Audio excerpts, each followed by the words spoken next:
ದೇವಾಲಯದ ಮೇಲ್ಭಾಗವು ಇದ್ದಕ್ಕಿದ್ದಂತೆ ನದಿಯ ಒಳಗಿಂದ ಕಾಣಿಸಿಕೊಳ್ಳಲು ಪ್ರಾರಂಭವಾದಾಗ ಸುತ್ತಮುತ್ತಲಿನ ಜನರು ಆಶ್ಚರ್ಯಚಕಿತರಾಗಿದ್ದಾರೆ.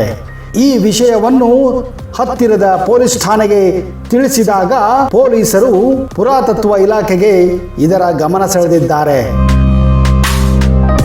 ಇದನ್ನು ಸಂಶೋಧಿಸಿದ ಪುರಾತತ್ವ ಇಲಾಖೆಯ ತಂಡದ ಪ್ರಕಾರ ಈ ದೇವಾಲಯವು ಸುಮಾರು 500 ವರ್ಷಗಳಷ್ಟು ಹಳೆಯದಾಗಿದೆ. 15ನೇ ಅಥವಾ 16ನೇ ಶತಮಾನದಲ್ಲಿ ನಿರ್ಮಾಣವಾಗಿರಬೇಕೆಂದು ಅಂದಾಜಿಸಲಾಗಿದೆ. ಈ ದೇವಾಲಯವು ಕಂಡುಬಂದ ಸ್ಥಳದಲ್ಲಿ ಶತಮಾನಗಳ ಹಿಂದೆ ಅನೇಕ ಹಳ್ಳಿಗಳು ಕೂಡ ಇದ್ದವೆಂದು ದಾಖಲಿಸಲಾಗಿದೆ. ಇದು ಗಮನಾರ್ಹ ಒಂದು ವಿಷಯವಾಗಿದೆ. ಇಂತಹ 500 ವರ್ಷ ಹಳೆಯ ದೇವಾಲಯ ನಾಯಗಡ ಭೈರೇಶ್ವರ ಬಳಿ ದೇವಾಲಯದ ಮೇಲ್ಭಾಗವನ್ನು ಸ್ಪಷ್ಟವಾಗಿ ನೀವು ಕಾಣಬಹುದು. ಈ ನದಿಯಿಂದ ಹೊರಬಂದ ದೇವಾಲಯದ ಸುದ್ದಿ ಸದ್ಯ ಸುತ್ತೂರಿನ ಜನರಿಗೆ ಹಬ್ಬಿದೆ.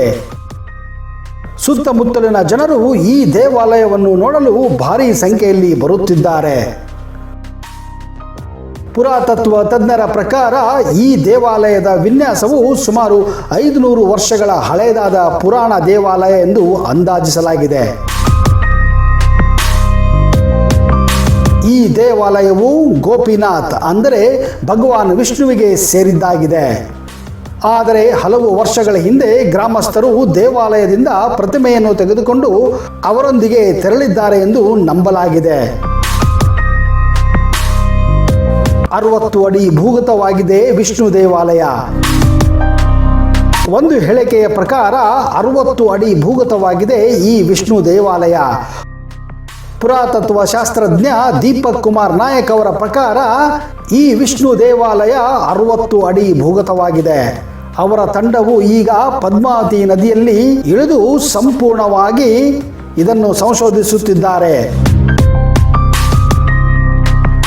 ಬೇರೆ ಬೇರೆ ರಾಜ್ಯಗಳಿಂದ ಡೈವರ್ಸ್ಗಳನ್ನು ಕರೆಸಿಬಿಟ್ಟು ದೇವಸ್ಥಾನದ ಸಂಪೂರ್ಣವಾದ ಮಾಹಿತಿಯನ್ನು ತೆಗೆಯುತ್ತಿದ್ದಾರೆ. ಈ ಡೈವರ್ಸ್ಗಳಿಗೆ ಹಲವಾರು ಸಾಕ್ಷಿಗಳು ಕೂಡ ದೊರೆಯುತ್ತಿದೆ. ಅವರ ಅಂದಾಜಿನ ಪ್ರಕಾರ ಈ ಹಿಂದೆ ಅನೇಕ ಗ್ರಾಮಗಳು ಮತ್ತು ಅನೇಕ ದೇವಾಲಯಗಳು ಇತ್ತು ಎಂದು ನಂಬಲಾಗಿದೆ.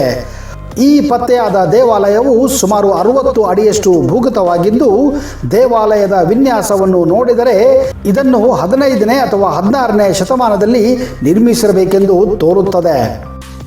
ಮಧ್ಯಂತರ ವರದಿಗಳ ಪ್ರಕಾರ ಈ ದೇವಾಲಯ ಇರುವ ಸ್ಥಳವನ್ನು ಸತ್ತಟಾನ ಎಂದು ಕರೆಯಲಾಗುತ್ತಿತ್ತು.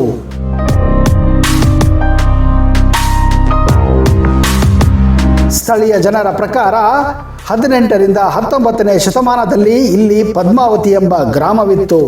ನಂತರ ಮಹಾನದಿ ಆಗಾಗ್ಗೆ ಪ್ರವಾಹದಿಂದ ಈ ಗ್ರಾಮವು ಮಹಾನದಿಯಲ್ಲಿ ಲೀನವಾಗಿ ಹೋಯಿತು. ಜೊತೆಗೆ ಈ ಸ್ಥಳದಲ್ಲಿ ಒಟ್ಟಿಗೆ 7 ಗ್ರಾಮಗಳಿದ್ದವು.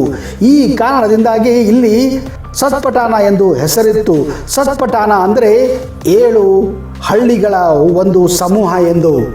ಆದರೆ ವಿಧಿಯ ಕಾರಣದಿಂದಾಗಿ ಅತಿಯಾದ ಮಳೆ, ಅತಿಯಾದ ಪ್ರವಾಹದಿಂದ ಈ 7 ಹಳ್ಳಿಗಳು ಜಲಾವೃತವಾಗಿವೆ.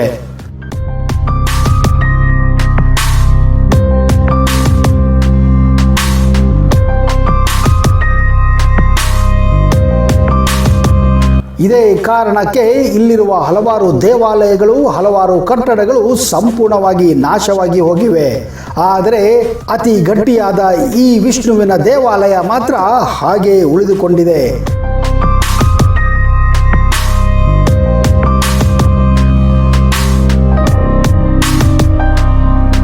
ಈ ದೇವಾಲಯಗಳಲ್ಲಿ 7 ಗ್ರಾಮದ ಜನರು ಗೋಪಿನಾಥನನ್ನು ಪೂಜಿಸುತ್ತಿದ್ದರು. ಪುರಾತತ್ವಜ್ಞರ ಪ್ರಕಾರ ಸುಮಾರು 150 ವರ್ಷಗಳ ಹಿಂದೆ ಈ ನದಿಯಲ್ಲಿ ತೀವ್ರ ಪ್ರವಾಹದಿಂದಾಗಿ ಇಲ್ಲಿರುವ ಸುತ್ತಮುತ್ತಲಿನ ಎಲ್ಲ ಗ್ರಾಮಗಳು ನೀರೊಳಗೆ ಮುಳುಗಿತು. 19ನೇ ಶತಮಾನದಲ್ಲಿ ಪ್ರವಾಹಕ್ಕೆ ಮುಂಚಿತವಾಗಿ ಗ್ರಾಮದ ಜನರು ಈ ದೇವಾಲಯದಿಂದ ವಿಷ್ಣುವಿನ ವಿಗ್ರಹವನ್ನು ತೆಗೆದುಕೊಂಡು ಉನ್ನತ ಸ್ಥಳಕ್ಕೆ ಹೋಗಿರಬೇಕೆಂದು ಪುರಾತತ್ವ ತಜ್ಞ ದೀಪಕ್ ಕುಮಾರ್ ಹೇಳುತ್ತಾರೆ.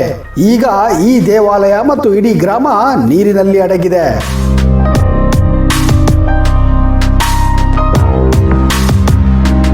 5 ಕಿಲೋಮೀಟರ್ ವ್ಯಾಪ್ತಿಯಲ್ಲಿ ಸ್ಥಳೀಯ ಜನರ ಪ್ರಕಾರ ಪದ್ಮಾವತಿ ಗ್ರಾಮದ ಸುತ್ತ 22 ದೇವಸ್ಥಾನಗಳಿದ್ದವು. ನದಿ ತನ್ನ ನಿಲುವನ್ನು ಬದಲಿಸಿದಾಗಿನಿಂದ ಇದು ನೀರಿನ ಅಡಿಯಲ್ಲಿ ಮುಳುಗಿವೆ. 150 ವರ್ಷಗಳಲ್ಲಿ ಮೊಟ್ಟ ಮೊದಲ ಬಾರಿಗೆ ಈ ದೇವಾಲಯವು ನೀರಿನಿಂದ ಹೊರಗೆ ಬಂದಿದೆ ಎಂದು ಇಲ್ಲಿನ ಸ್ಥಳೀಯರು ನಂಬುತ್ತಾರೆ. ಈ ಪ್ರಮುಖ ಆವಿಷ್ಕಾರದ ನಂತರ ಪುರಾತತ್ವಜ್ಞರ ತಂಡಗಳು ನದಿಯ ಸುತ್ತಮುತ್ತ 5 ಕಿಲೋಮೀಟರ್ ವ್ಯಾಪ್ತಿಯಲ್ಲಿ ಐತಿಹಾಸಿಕ ಪರಂಪರೆಯ ಕುರುಹುಗಳನ್ನು ಸಂಗ್ರಹಿಸಲು ಪ್ರಾರಂಭಿಸಿದ್ದಾರೆ. ಮುಂದಿನ ದಿನಗಳಲ್ಲಿ ಮತ್ತಷ್ಟು ದೇವಾಲಯಗಳು ಕಾಣಿಸುವ ಸಾಧ್ಯತೆ ಇದೆ ಎಂದು ನಂಬಲಾಗಿದೆ.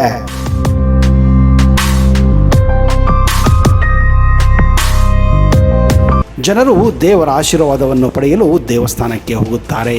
ಆದರೆ ಶಾಪಗ್ರಸ್ತ ಎಂದು ಪರಿಗಣಿತವಾಗಿರುವಂತಹ ಇಂತಹ ದೇವಸ್ಥಾನದ ಬಗ್ಗೆ ನೀವು ಎಲ್ಲಾದರೂ ಕೇಳಿದ್ದೀರಾ? ಹೌದು, ಆಂಧ್ರ ಪ್ರದೇಶದಲ್ಲಿ ಇಂತಹದೊಂದು ದೇವಸ್ಥಾನವಿದೆ. ದುರ್ಗಾದೇವಿಯ ಈ ದೇವಸ್ಥಾನವನ್ನ ಶಾಪಗ್ರಸ್ತ ದೇವಾಲಯ ಎಂದು ನಂಬಲಾಗುತ್ತದೆ. ಇದು ಆಂಧ್ರ ಪ್ರದೇಶ ರಾಜ್ಯದ ಗುಂಟೂರು ಜಿಲ್ಲೆಯ ನಲ್ಲಪಾಡಿನಲ್ಲಿ ನೀವು ನೋಡಬಹುದು. ಹೌದು, ಇಂತಹದೊಂದು ದೇವಸ್ಥಾನ ನಮ್ಮ ಭಾರತದಲ್ಲಿದೆ.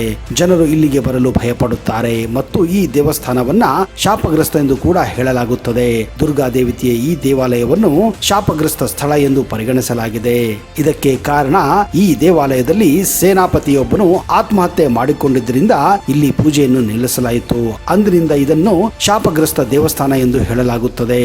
ಈ ದೇವಾಲಯದ ಹಿಂದೆ ಒಂದು ನಿಗೂಢ ಕಥೆಯೇ ಇದೆ. ಆಂಧ್ರ ಪ್ರದೇಶ ರಾಜ್ಯದ ಗುಂಟೂರು ಜಿಲ್ಲೆಯ ನಲ್ಲಪಾಡಿನಲ್ಲಿರುವ ದುರ್ಗಾದೇವಿಯ ಈ ದೇವಾಲಯವನ್ನ ಶಾಪಗ್ರಸ್ತ ಎಂದು ನಂಬಲಾಗಿದೆ. ಭಕ್ತರು ಇಲ್ಲಿಗೆ ಬರಲು ಭಯಪಡುತ್ತಾರೆ ಮತ್ತು ಯಾರು ಈ ದೇವಾಲಯದೊಳಗೆ ಪ್ರವೇಶಿಸುವುದಿಲ್ಲ. ಈ ದೇವಾಲಯವನ್ನು ನೋಡಿದ ಜನರು ತಲೆಯನ್ನು ತಗ್ಗಿಸಿ ಅಲ್ಲಿಂದ ಹೊರಟು ಬಿಡುತ್ತಾರೆ. ಆ ದೇವಾಲಯದ ಬಾಗಿಲು ಕಡೆ ಕೂಡ ನೋಡುವುದಿಲ್ಲ. ಈ ದೇವಾಲಯವನ್ನು ರಪ್ತಡು ರಾಜರು ಅನೇಕ ವರ್ಷಗಳ ಹಿಂದೆ ನಿರ್ಮಿಸಿದ್ರು ಎಂದು ನಂಬಲಾಗಿದೆ. ದೇವಾಲಯದ ನಿರ್ಮಾಣ ಪೂರ್ಣಗೊಂಡ ತಕ್ಷಣ ರಾಜ ಮನೆತನದಲ್ಲಿ ಅನೇಕ ಅಹಿತರ ಘಟನೆಗಳು ದೇವಾಲಯದ ನಿರ್ಮಾಣ ಪೂರ್ಣಗೊಂಡ ನಂತರ ರಾಜಮನೆತನದಲ್ಲಿ ಅನೇಕ ಅಹಿತಕರ ಘಟನೆಗಳು ಸಂಭವಿಸಲು ಪ್ರಾರಂಭವಾದವು. ಸಾಕಷ್ಟು ಜನರು ಮನೆಯಲ್ಲಿ ಮರಣ ಹೊಂದಿದರು. ಅನೇಕ ಜನರೊಂದಿಗೆ ರಾಜನ ಮಗಳು ಕೂಡ ಭಾಗಿಯಾಗಿದ್ದಳು. ರಾಜನ ಮಗಳು ಅರಮನೆಯಲ್ಲಿ ಸೇನಾಪತಿಯಪ್ಪನನ್ನ ಪ್ರೀತಿಸುತ್ತಿದ್ದಳು. ಆದರೆ ರಾಜನ ಪ್ರಕಾರ ಈ ಜೋಡಿಯು ಸಂಪೂರ್ಣವಾಗಿ ಹೊಂದಿಕೆಯಾಗಿರಲಿಲ್ಲ ಮತ್ತು ತನ್ನ ಮಗಳನ್ನು ಸೇನಾಪತಿಗೆ ಕೊಟ್ಟು ತಾನು ವಿವಾಹ ಮಾಡುವುದಿಲ್ಲ ಎಂದು ನಿರ್ಧರಿಸುತ್ತಾನೆ. ಇಬ್ಬರನ್ನು ಬೇರ್ಪಡಿಸಲು ರಾಜನು ತನ್ನ ಮಗಳನ್ನು ಜೈಲಿಗೆ ಹಾಕುತ್ತಾನೆ. ಆದರೆ ಮಗಳು ತನ್ನ ಪ್ರಿಯಕರನಿಂದ ದೂರವನ್ನು ಸಹಿಸಲಾರದೆ ಜೈಲಿನಲ್ಲಿ ಉಸಿರುಗಟ್ಟು ಸಾವನ್ನಪ್ಪುತ್ತಾಳೆ. ಇದಾದ ನಂತರ ರಾಜನು ಕೂಡ ತನ್ನ ಮಗಳು ಮರಣ ಹೊಂದಿದ ದುಃಖದಲ್ಲೇ ಅವನ ಪ್ರಾಣವೂ ಹೋಗುತ್ತದೆ. ರಾಜಕುಮಾರಿಯ ಸಾವಿನ ದುಃಖವು ಸೇನಾಧಿಪತಿಯನ್ನು ಬೆಚ್ಚಿಗೊಳಿಸುತ್ತದೆ. ರಾಜಕುಮಾರಿಯ ಸಾವಿನ ದುಃಖವು ಸೇನಾಧಿಪತಿಯನ್ನು ಬೆಚ್ಚಿ ಬೀಳಿಸುತ್ತದೆ. ತನ್ನನ್ನು ಪ್ರೀತಿಸಿದವಳು ಪ್ರೀತಿಗಾಗಿ ಪ್ರಾಣವನ್ನೇ ಮುಡುಪಾಗಿಟ್ಟಳು ಎಂದು ನಾನಿನ್ನು ಈ ಭೂಮಿಯ ಮೇಲೆ ಬದುಕಿ ಏನು ಪ್ರಯೋಜನ ಎಂದು ತಾನೂ ಕೂಡ ಆತ್ಮಹತ್ಯೆ ಮಾಡಲು ನಿರ್ಧರಿಸಿ ದುರ್ಗಾದೇವತೆಯ ದೇವಾಲಯಕ್ಕೆ ಹೋಗಿ ಆತ್ಮಹತ್ಯೆ ಮಾಡಿಕೊಳ್ಳುತ್ತಾನೆ. ಈ ಆತ್ಮಹತ್ಯೆಯ ವಿಷಯವನ್ನ ತಕ್ಷಣ ಅರ್ಚಕರು ರಾಣಿಗೆ ತಿಳಿಸುತ್ತಾರೆ. ದೇವಾಲಯದಲ್ಲಿ ಸೇನಾಪತಿಯ ಆತ್ಮಹತ್ಯೆಯಿಂದಾಗಿ ದೇವಾಲಯವನ್ನು ಅಶುದ್ಧವೆಂದು ಪರಿಗಣಿಸಲಾಗುತ್ತದೆ ಮತ್ತು ಇಲ್ಲಿ ಪೂಜಾ ಕಾರ್ಯಕ್ರಮಗಳನ್ನು ಸಂಪೂರ್ಣವಾಗಿ ನಿಲ್ಲಿಸಲಾಗುತ್ತದೆ. ಅಂದಿನಿಂದ ಆ ದುರ್ಗಾಮಾತೆಯ ದೇವಾಲಯವನ್ನು ಶಾಪಗ್ರಸ್ತ ದೇವಾಲಯವೆಂದು ಕರೆಯಲಾಗುತ್ತದೆ. ಈ ಘಟನೆಯ ನಂತರ ಆ ದುರ್ಗಾದೇವಿಯ ವಿಗ್ರಹವನ್ನು ಇಲ್ಲಿಂದ ಮಧ್ಯಪ್ರದೇಶದಲ್ಲಿರುವ ಉಜ್ಜಯಿನಿಯ ನವದುರ್ಗಾ ದೇವಾಲಯಕ್ಕೆ ಸ್ಥಳಾಂತರಿಸಲಾಗುತ್ತದೆ. ಇದರಿಂದ ನಲ್ಲಪಾಡಿನಲ್ಲಿದ್ದಂತಹ ಈ ದುರ್ಗಾಮಾತೆಯ ದೇವಸ್ಥಾನಕ್ಕೆ ಸಂಪೂರ್ಣವಾಗಿ ಬೀಗ ಹಾಕಲಾಯಿತು. ಈಗ ಅಲ್ಲಿ ಯಾವುದೇ ಭಕ್ತರು ದರ್ಶನಕ್ಕೆ ಬರುವುದಿಲ್ಲ ಮತ್ತು ಯಾರಾದರೂ ಬಂದರೆ ಅವರು ನೈವೇದ್ಯವನ್ನು ಅರ್ಪಿಸಬೇಕು ಎಂದು ನಂಬಲಾಗಿದೆ. ಅಂದಿನಿಂದ ಇಲ್ಲಿಯವರೆಗೆ ಇಲ್ಲಿ ಯಾವ ಭಕ್ತರಾಗಲಿ, ಯಾವ ಜನರಾಗಲಿ, ಯಾವ ಪ್ರವಾಸಿಗರಾಗಲಿ ಈ ದೇವಸ್ಥಾನದ ಸುತ್ತಮುತ್ತ ಸುಳಿಯುವುದಿಲ್ಲ. ಇಂದಿಗೂ ಆ ಸೇನಾಪತಿಯ ಆತ್ಮ ಆ ದೇವಾಲಯದಲ್ಲಿ ಅಲೆದಾಡುತ್ತದೆ ಎಂದು ಕೆಲವರು ಹೇಳುತ್ತಾರೆ. ಇದೇ ಕಾರಣ ಇದು ಭೂತಪೀಡಿತ ದೇವಸ್ಥಾನ ಎಂದು ಕೂಡ ಕೆಲವರು ಕರೆಯಲು ಪ್ರಾರಂಭಿಸಿದರು. ಅಂದಿನಿಂದ ಇಂದಿನವರೆಗೂ ಈ ದೇವಸ್ಥಾನದ ಸುತ್ತಮುತ್ತ ಜನರು ಕೂಡ ಹೋಗುವುದಿಲ್ಲ. ಇದೇ ಕಾರಣ ಭಕ್ತರು ಇಲ್ಲಿ ಹೋಗಲು ಕೂಡ ಹೆದರುತ್ತಾರೆ. ಅಲ್ಲಿನ ಜನರ ಮನಸ್ಸಿನಲ್ಲಿ ಈ ದೇವಾಲಯದ ಸುತ್ತಮುತ್ತ ದೆವ್ವಗಳು ಓಡಾಡುತ್ತವೆ ಎನ್ನುವ ನಂಬಿಕೆ ಇದೆ. ಗುಂಟೂರು ಹಾಗೂ ವಿಜಯವಾಡ ಈ ಪ್ರದೇಶಗಳಲ್ಲಿ ಈ ದೇವಾಲಯದ ಸುದ್ದಿ ಅತಿ ಹೆಚ್ಚು ಪ್ರಚಲಿತವಾಗಿದೆ. ಆದರೆ 2019ರಲ್ಲಿ ಭಾರತೀಯ ಪುರಾತತ್ವ ಇಲಾಖೆ ಈ ದೇವಾಲಯವನ್ನು ಜೀರ್ಣೋದ್ಧಾರ ಮಾಡಲು ನಿರ್ಧರಿಸುತ್ತದೆ ಹಾಗೂ ಈ ದೇವಾಲಯವನ್ನು ತೆಗೆಯಲು ನಿರ್ಧರಿಸುತ್ತದೆ. ಆದರೆ ಡಿಸೆಂಬರ್ 11, 2019ರಂದು ಈ ದೇವಸ್ಥಾನವನ್ನು ತೆಗೆಯಲು ನಿರ್ಧರಿಸುತ್ತದೆ. ಆದರೆ ಅಂದು ಆ ದೇವಾಲಯದ ಬೀಗವನ್ನು ತೆಗೆಯಲು ಉಪಸ್ಥಿತರಿದ್ದಂತಹ ಅರ್ಚಕರು ಹಾಗೂ ಪುರಾತತ್ವ ಇಲಾಖೆಯ ಅಧಿಕಾರಿಗಳಿಗೆ ಅಲ್ಲಿ ಕಾದಿತ್ತು ನೋಡಿ ಅಚ್ಚರಿ. ಹೌದು, 300 ವರ್ಷಗಳ ಹಿಂದೆ ಈ ದೇವಾಲಯದ ದುರ್ಗಾ ವಿಗ್ರಹವನ್ನು ಇಲ್ಲಿಂದ ಉಜ್ಜಯಿನಿಯ ನವದುರ್ಗಾ ದೇವಾಲಯಕ್ಕೆ ಸ್ಥಳಾಂತರಿಸಲಾಗಿತ್ತು. ಆದರೆ ಈ ದೇವಾಲಯ ಬಾಗಿಲನ್ನು ತೆಗೆದಾಗ ಪೂಜಾರಿಗಳಿಗೆ ಮತ್ತು ಪುರಾತತ್ವ ಇಲಾಖೆಯ ಅಧಿಕಾರಿಗಳಿಗೆ ಅಲ್ಲಿರುವ ವಿಗ್ರಹವನ್ನು ನೋಡಿ ಗಾಬರಿಗೊಂಡಿದ್ದರು. ಕಾರಣ ಅಲ್ಲಿಂದ ಈ ವಿಗ್ರಹ ಇಲ್ಲಿಗೆ ಹೇಗೆ ಬಂತು ಅಂತ. ಅಷ್ಟೇ ಅಲ್ಲ, ಈ ವಿಗ್ರಹಕ್ಕೆ ಪ್ರತಿದಿನ ಪೂಜೆ ನಡೆಯುವ ಹಾಗೆ ಹೊಸ ವಿಗ್ರಹ ಇಲ್ಲಿ ಕಾಣುತ್ತಿತ್ತು. ನಿನ್ನೆನೋ ಮೊನ್ನೆನೋ ಯಾರೋ ಬಂದು ಇಲ್ಲಿ ದೀಪ ಬೆಳಗಿಸಿತ್ತು. ಹಾಗೆಯೇ ಹೂವುಗಳು ಕೂಡ ಅವರಿಗೆ ಕಾಣಿಸಿಕೊಂಡವು. ಅವರು ಆ ಬಾಗಿಲವನ್ನು ತೆಗೆಯುವ ಮೊದಲು ಅಂದುಕೊಂಡ ದೃಶ್ಯ ಅವರ ಮುಂದೆ ಇರಲಿಲ್ಲ. ಎಲ್ಲವೂ ಉಲ್ಟಾ ಪುಲ್ಟಾ ಆಗಿತ್ತು. ಇದನ್ನೆಲ್ಲ ಕಂಡು ಪೂಜಾರಿಗಳು ಮತ್ತು ಭಾರತೀಯ ಪುರಾತತ್ವ ಇಲಾಖೆ ಅಧಿಕಾರಿಗಳು ವಿಚಲಿತಗೊಂಡಿದ್ದಾರೆ. ಹಾಗಾದ್ರೆ 300 ವರ್ಷಗಳಿಂದ ಇಲ್ಲಿ ಯಾರು ಪೂಜೆ ಮಾಡುತ್ತಿದ್ದರು? ಇಲ್ಲಿಗೆ ವಿಗ್ರಹ ಹೇಗೆ ಬಂದಿತು? ಈ ಎಲ್ಲ ಮಾಹಿತಿಯನ್ನು ಈಗ ಪುರಾತತ್ವ ಇಲಾಖೆ ಅಧಿಕಾರಿಗಳು ತನಿಖೆ ಮಾಡುತ್ತಿದ್ದಾರೆ. ಹಾಗಾದ್ರೆ ಹಿಂದೆ ಹೇಳಿದ ಇತಿಹಾಸ ಅಥವಾ ಕತೆ ಸುಳ್ಳ ಅಥವಾ ಇದು ಚಮತ್ಕಾರವೋ ಎಂದು ಈಗ ಇಲ್ಲಿ ಸಂಶೋಧನೆಯನ್ನು ಮುಂದುವರಿಸಿದ್ದಾರೆ. ಈ ಎಲ್ಲ ಮಾಹಿತಿ ನಮಗೆ ಇನ್ನು ಕೆಲವೇ ದಿನಗಳಲ್ಲಿ ಸಿಗಬಹುದು. ಆ ಮಾಹಿತಿ ಸಿಕ್ಕ ತಕ್ಷಣ ನಿಮಗೆ ಸಂಪೂರ್ಣವಾದ ಮಾಹಿತಿಯನ್ನ ನಿಮಗೆ ಮತ್ತೆ ಕೊಡುತ್ತೇನೆ.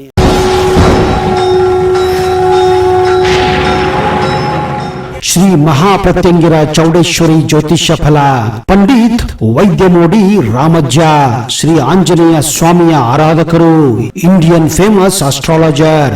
Get 100% solution to all your problems. Shri Pratyangira ದೇವಿಯನ್ನ ವಶಪಡಿಸಿಕೊಂಡಿರುವ ಏಕೈಕ ಜ್ಯೋತಿಷ್ಯರು ಪಂಡಿತ್ ರಾಮಜ್ಜನವರು ರಾಜಮೋಡಿ, ತಾಳೆಗೆರೆ ಮತ್ತು ನಿಮ್ಮ ಧ್ವನಿಯ ಮೂಲಕ ನಿಮ್ಮ ಭವಿಷ್ಯವನ್ನ ನಿಖರವಾಗಿ ಹೇಳುತ್ತಾರೆ. ಫೋನಿನ ಮೂಲಕ ನೇರ ಪರಿಹಾರದಲ್ಲಿ ಓಪನ್ ಚಾಲೆಂಜ್. ಆಂಜನೇಯ ಸ್ವಾಮಿಯ ಅನುಗ್ರಹದಿಂದ ವಿಶೇಷ ಪರಿಹಾರ ತಿಳಿಸುತ್ತಾರೆ. ನಿಮ್ಮ ಒಂದು ಕರೆ ನಿಮ್ಮ ಭವಿಷ್ಯವನ್ನೇ ಬದಲಾಯಿಸಬಲ್ಲದು.